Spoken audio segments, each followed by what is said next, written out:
তিনটি জ্বালা পেতে হবে সবাইকে, কিন্তু ত্রিজগতের মধ্যে একজন ভক্ত বাবা ওই তিনটে জ্বালা পাই। কে জানো? যিনি ছিলেন নামাচার্য হরিদাস। যাবেন যারা জগন্নাথ ধাম, পুরী ধাম,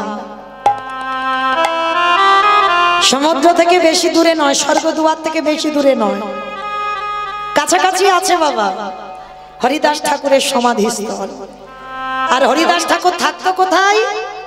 যেখানে মা যাবেন সিদ্ধ বকুল।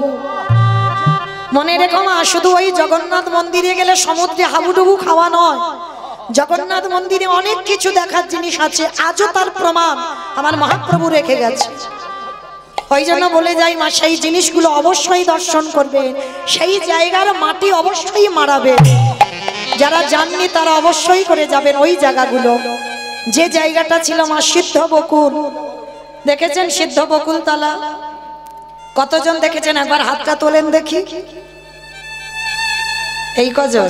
আচ্ছা, পুরী ধামে কতজন সমুদ্রে হাবুডুবু খেয়েছো? একবার হাত তোলো। ওইটার বেলা দেখো বেশি হাত উঠবে, কিন্তু যেগুলো আসলে জিনিস বাবা সেগুলোর বেলা হাত ওঠে না, কারণ যেতেই পারছে না সেখানে। কারণ জানলে তো যাবে, ওই জন্য তো কীর্তন। ওই জন্য বাবা জীব শিক্ষার জন্য আমাদের এই কীর্তন। কারণ মনে রেখো, সবার উপরে সব দায়িত্ব দিয়ে ভগবান পাঠায় না। আমি মৌমিতা যদি বলি আমি স্কুল মাস্টারি করব, হবে কি? হবে না। এটা আমার কীর্তন করার জন্য আমায় পাঠিয়েছে, জগৎ শিক্ষার জন্য। তাহলে মনে রেখো মা, এই সিদ্ধ বকুল তলায় যাবেন, দেখবেন আজও সেই বকুল গাছটা রয়েছে। ওই গাছটা মহাপ্রভু নিজের হাতে লাগিয়েছিল। কিভাবে জানো? ওই মহাপ্রভু থাকতো সিদ্ধ বকুল তলার পাশে আছে বাবা গম্ভীরা। দেখেছেন বাবা গম্ভীরা? কতজন দেখেছেন? একবার হাত তোলেন। বাহ, যারা দেখেছেন তারা জানবেন এই রাধাকান্ত মঠ, এই রাধাকান্ত মঠ, এই গম্ভীরায় বাবা মহাপ্রভু থাকতো। 3.5 জন ভক্ত, স্বরূপ দামোদর, রায় রামানন্দ আর শিখি মাইতি। শিখি মাইতির একটা বোন ছিল 7 বছরের বৃদ্ধা, যার নাম মাধবী দাসী। মনে রেখো বাবা, নারী জাতি যারা সন্ন্যাসী হয় মহাপ্রভুর কাছে কি যেত? না, কোনদিন মহাপ্রভুর কাছে যেত না। মাধবী দাসীর এত ভক্তি ছিল, ওই গম্ভীরায় মহাপ্রভুর থেকে অনতি দূরে দাঁড়িয়ে দাঁড়িয়ে মহাপ্রভুকে দর্শন করত। কারণ নারী জাতি তো মহাপ্রভুর চরণে আসতে পারত না। কিন্তু মহাপ্রভুর কৃপা, ওই 3 জন ভক্তদের মধ্যে নারী জাতি মানে অর্ধে, পুরুষ মানে পরিপূর্ণ। ওই জন্য 3.5 জন বলছে। 3 জন পুরুষ ছিল, রায় রামানন্দ, শিখি মাইতি আর শিখি মাইতির একটা বোন ছিল যার নাম মাধবী দাস আর স্বরূপ দামোদর। 3 জন পুরুষ আর ওই শিখি মাইতির বোন মাধবী দাসী, 7 বছরের বৃদ্ধা। তাই এই গম্ভীরায় প্রতিদিন মহাপ্রভু কীর্তন করত। 3.5 হাত জায়গা, 3.5 জন ভক্ত, আর এইটুকু জায়গায় মহাপ্রভু হরিনাম করত। আর জানো, হরিদাস তো সিদ্ধ বকুল তলায়, এই যে রোদ, যে কেউ আচ্ছাদন করে দেবে না। এখন তো গেলে বাবা মঠ তৈরি হয়েছে, মঠ দেখতে পাই। তখনকার দিনে কেউ সব ছিল, বন জঙ্গলে পরিপূর্ণ ছিল। তো ওই রোদে বৃষ্টিতে ভিজে, ওই রোদে পুড়ে হরিদাস সর্বদাই 3 লক্ষ নাম জপ করত। খেত না গো, কারণ খেতে গেলে তো নাম সংখ্যা কমে যাবে। রাতের বেলা ওই আঠা দিয়ে রুটি করে বানাতে গেলে সময় লাগবে, দরকার নেই, সেই তো পেটে গেলে গুলে যাবে। গ্লাসে করে আঠা একটু গুলে নিয়ে কোন রকমে প্রাণটা বাঁচিয়ে রাখতো কৃষ্ণ ভজন করবার জন্য। তা এই মহাপ্রভু যখন দেখলো হরিদাসীর এমন ভাব, তো মহাপ্রভু প্রতিদিন ওই গম্ভীরা থেকে জগন্নাথ মন্দিরে যেত। আর জগন্নাথ মন্দির থেকে জগন্নাথের ওই মহাপ্রসাদ, দেখেছেন তো আনন্দবাজার, যেখানে জগন্নাথের প্রসাদ বিক্রি হয়, জগন্নাথের ওই মহাপ্রসাদ আমার মহাপ্রভু নিজের হাতে নিয়ে হরিদাস বসে বসে নাম করে, জগন্নাথের মহাপ্রসাদটা এনে মহাপ্রভু ভক্তকে নিজের হাতে খাইয়ে দেন।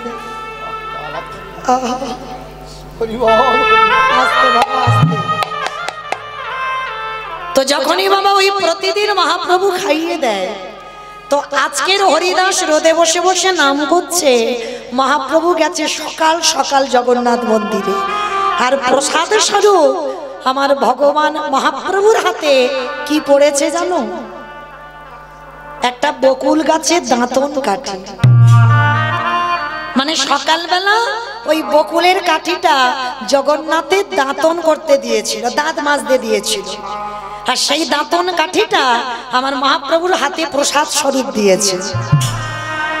যেই না দিয়েছে মনে মনে ভাবছে, বাহ, জগন্নাথ, সচল জগন্নাথ অচল জগন্নাথকে বলছে, জগন্নাথ আজকের আমার ভক্ত সকালবেলায় এই দাঁতন কাঠি প্রসাদ পাবে। যা, হয়তো তোমার আজকের এটাই ইচ্ছা হয়েছে যে আজকের আমার হরিদাস এই দাঁতন কাঠিটাই প্রসাদ পাবে। তো এই দাঁতন কাঠিটা, বকুল গাছের কাঠিটা নিয়ে হরিদাসের কাছে গেছে। হরিদাসকে গিয়ে বলছে, হরিদাস, এই দেখো, আজকের আমার জগন্নাথ অন্য কিছু প্রসাদ দেয়নি, আজকের একটা অন্য ধরনের প্রসাদ দিয়েছে। কি দিয়েছে গৌরহরি? মানে বকুল গাছের একটা ডাল। বকুল গাছের ডাল? বলে হ্যাঁ জগন্নাথ, এইটা দিয়ে দাঁতন করেছি, এইটা প্রসাদই দিয়েছে, নাও। তা বকুল গাছের ওই কাঠিটা নিয়ে একটুখানি ভেঙে বাবা হরিদাস সেবা করেছে, আর সেবা করে যতটুকু বেশি ছিল মহাপ্রভু বলছে কি হবে, ওইটুকু কাঠিটা নিয়ে যেখানে হরিদাস বসে নাম করত ওইখানে বকুল কাঠিটা পুঁতে দিয়েছে।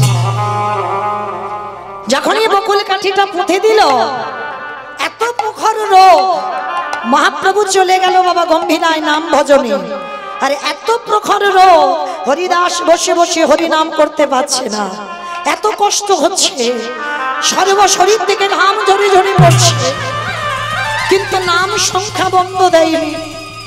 যখন ভক্তির এত কষ্ট হচ্ছে দেখে আমার ওই সচল জগন্নাথ থাকতে পারলো না। সচল জগন্নাথ কি করেছে জানো? যেখানে মহাপ্রভু বকুল কাঠিটা পুঁতে দিল, হঠাৎ দেখা গেল ওই বকুল কাঠিটা দিয়ে হঠাৎ ওই জায়গায় একটা বকুল গাছের জন্ম হয়ে গেল, আর এত বড় বৃক্ষ হয়ে গেল, ডালপালা শাখা পোশাখা দিয়ে ওই হরিদাসকে আচ্ছাদন করে দিয়েছে। ভক্তে যাতে কষ্ট না হয়, কি গো, তুমি ভাববে তোমার কথা, তুমি ভাবো তার কথা, সে তো ভাববে তোমার কথা। দেখো তার প্রমাণ হয়ে গেল, কষ্ট পাচ্ছে বলে ভক্ত কাঁদছে, আর সেই বকুল কাঠি থেকে গাছ হয়ে গেল, আচ্ছাদন করে রেখেছে। সেই গাছটা আজও যারা যাবেন দেখে আসবেন, সেই গাছ আজও বর্তমান আছে। দেখবেন বাবা, গোড়াটা একেবারে পোকাই যেন খেয়ে নিয়েছে, কিচ্ছু নেই, আর একটু উপরের দিকে তাকিয়ে দেখবেন আবার যেন কচি কচি পাতা জন্মাচ্ছে। মানে আশ্চর্যের ব্যাপার, যেটা কি করে হতে পারে? নিচে থেকে যে গাছের ভিতরে বাবা কিচ্ছু নেই, শুধু কাঠটা পড়ে আছে, কিন্তু আবার নতুন শাখা পোশাখা গজিয়ে যাচ্ছে। কি গো, এর দ্বারা প্রমাণিত হয় আজও ভগবান আছে। যার যেমন ভক্তি সে তো তেমন ভাবে ভগবানকে পাবে। সেই হরিদাস ঠাকুরের শেষ সময় হরিদাস ঠাকুর বলছে, গৌরহরি হে দয়াময়, একেবারে কৃপা করে করুণা করে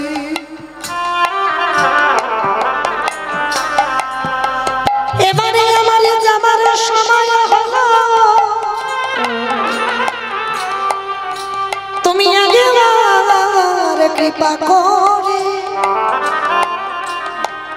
একেবারে দয়া করে তুমি একেবারে আমার দর্শন দাও গৌরী হে।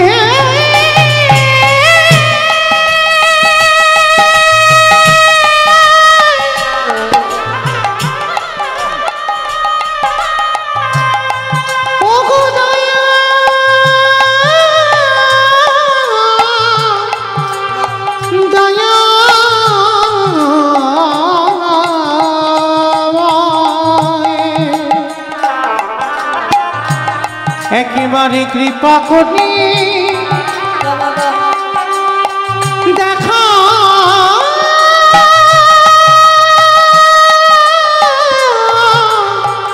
দেখা যেই না হরিদাসের শেষ সময় মহাপ্রভু ভক্তে জড়িয়ে ধরে বলছে, হরিদাস তুমি চলে যদি যাও আমি কেমন করে কি আমায় নাম শোনাবে হরিদাস। ভগবান কাঁদছে ভক্তের জন্য, ভাবতে পারছে। হরিদাস বলছে, গৌর হরি আমাকে তো যেতে হবে, আমি না গেলে পরবর্তী দিনে তুমি যে আসবে তোমার মাটিটা পরিষ্কার করবে কি, আমাকে যেতে দাও না হরিদাস। তুমি চলে গেলে আমার তোমার মতো করে কেউ নাম শোনাতে পারবে না। প্রভু আবার আমি আসবো, কিন্তু এখন আমার তো যাওয়ার সময় হয়েছে প্রভু। আর দেখবেন মা, যারা ভক্ত হয় না তাদের এই শরীরটা কঙ্কাল সার হয়ে যায়, তারা কোনোদিন শরীর স্বাস্থ্য হয় না, মোটা সোটা হয় না, তারা কঙ্কাল হয় কেন জানো? ভক্তদের তো বেশি আহার নিষিদ্ধ, বেশি নিদ্রাও নিষিদ্ধ। 24 ঘন্টায় হরিদাস একবার আহার করত, 24 ঘন্টায় একবার, তাও আবার উদার ভর্তি করে নয়, স্বল্প একটুখানি অনুকল্প প্রসাদ পেত। তো আজকে সেই হরিদাসের যাওয়ার সময় জীর্ণ মলিন বস্ত্র, হরিদাস চলে যাবে, কিন্তু যাবার আগে গৌরহরিকে বলেছিল, গৌরহরি আমি চলে যাব, কিন্তু যাবার আগে তোমার কাছে আমার একটা নিবেদন। কি নিবেদন? তোমার কাছে আমার নিবেদন, আমি 3টে যন্ত্রণা যেন না পাই। ভক্তরা যে জ্বালা পায় চোখে, বুকে আর মুখে, আমি যেন ওই 3টে জ্বালা না পাই। হরিদাস তাহলে তুমি কি করতে চাইছো বলো? হে দয়াময় তুমি একবার কৃপা করে, প্রভু তুমি আমার মাথায় হাত দিয়ে আশীর্বাদ দাও, আমার মৃত্যুর সময় আমি এই নয়নে যেন তোমায় দেখতে দেখতে আমি যেতে পারি। নয়নে হেরেব তোমারে ও চাঁদ বয়া, ও চাঁদ বয়া, হৃদয়ে ধরিব তোমারে ওরাঙা চরণ, তোমারে ওরাঙা চরণ, বদনে বলিব আমি তোমারে নাম সংকীর্তন। হরি বল হরি বল, দয়াল হে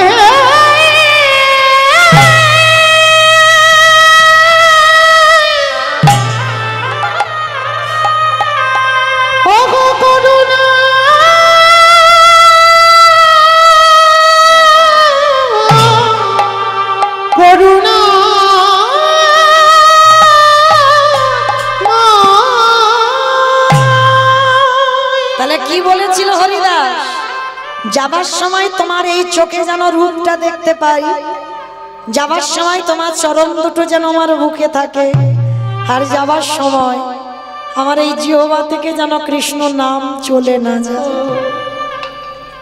এই হরিদাস যখন দেহ রাখলো, মহাপ্রভু মনে মনে ভাবলো ওকে যে মাটির তলায় দেব যদি ঠান্ডা লাগে। মহাপ্রভু নিজের গায়ের কম্বলটা হরিদাসের গায়ে দিয়ে দিয়েছে, নিয়ে গেল বাবা হরিদাসের যেখানে সমাধি হয়েছে। আজও গিয়ে দেখবে সেইখানে কান পাতলে যেন আজও কে যেন কৃষ্ণ কৃষ্ণ কৃষ্ণ বলে কাঁদে। কৃষ্ণ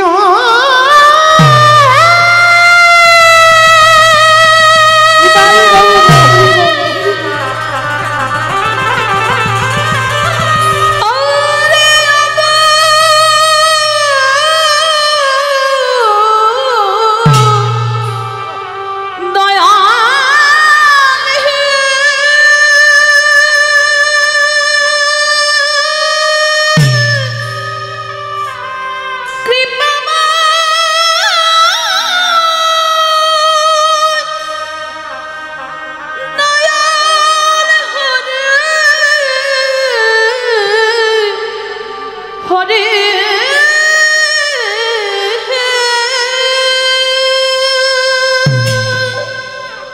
যাবেন যারা কি একবার দর্শন করে আসবেন সেই হরিদাস ঠাকুরের সমাধির জায়গায়।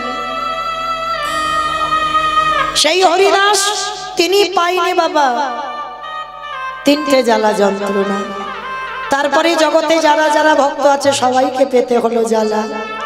তো আজকে সেই কাজী সাহেবকেও বলেছিল তুমিও জ্বালা পাবে না, ভগবান পরশ করল। মৃত্যুর পর কাজীকে নিয়ে গেল বামন পুকুর।